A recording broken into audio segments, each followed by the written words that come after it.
the Aggie community still mourning the loss of a fellow Aggie student. And as KRHD News reporter Rebecca Fiedler shows us, her death due to COVID-19 is now inspiring some students to speak out for change. Texas A&M students have organized a protest to be held on campus tomorrow afternoon regarding the passing of an Aggie sophomore who died following complications related to COVID-19. I just don't think the university is taking it as seriously as they should, and I think we're getting a lot of, you should do this, but there's no follow through, there's no consequences.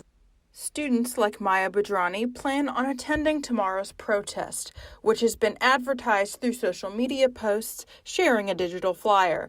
The flyer does not claim any connection to a particular student organization, but lists a central message insisting students will no longer tolerate the deaths of students from the coronavirus due to what the organizers claim to be Texas A&M's inaction. Under the rules and regulations of the state of Texas, as a public institution of higher education, we have to live within the boundaries of the rules that we have for us. But we think we're doing everything we can, probably even more. Greg Hartman, Chief Operations Officer at Texas A&M, answered media questions about COVID-19 protocols Monday afternoon, commenting that Texas A&M would potentially like to offer more vaccination sites if needed, and that the school is taking public health very seriously.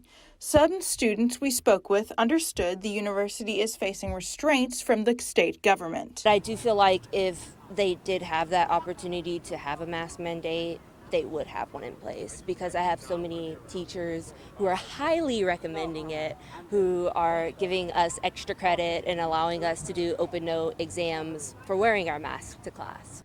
Someone who claims to be a protest organizer created a change.org petition today, which asks for changes such as improved contact tracing and notification, better online learning options for students, and better quarantine implementing sanctions. Not all students feel this is necessary, however. If the university wants to ensure that people get vaccinated, you can't do a vaccine mandate, you can't do a mask mandate. You got to give incentives for these things.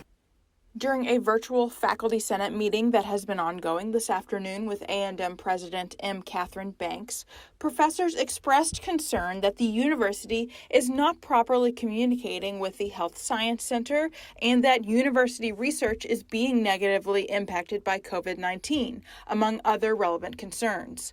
Texas A&M has issued a formal statement in regards to the passing of sophomore student Kirsten Ajuero, commenting, "The Aggie family mourns the passing of sophomore biomedical engineering student Kirsten Catherine Ajuero.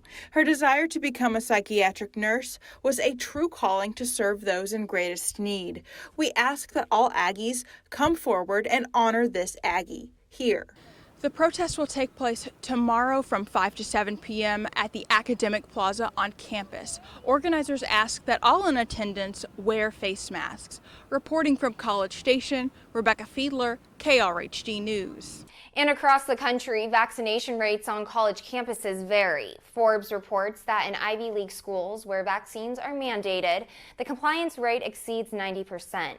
The same goes for schools like Penn State, the University of Michigan, and the University of Vermont, where 100% of students have been vaccinated. But at the University of Texas, only 57% of students were vaccinated at the start of the year. And last week, we saw a major dip in COVID cases among students and staff in Texas public schools. A little over 13,000 students tested positive last week, a drop-off of over 22,000 from the week before. And over 1,800 teachers and staff tested positive last week, a drop-off of over 3,700 from the week before. These numbers will continue to be updated weekly by DSHS.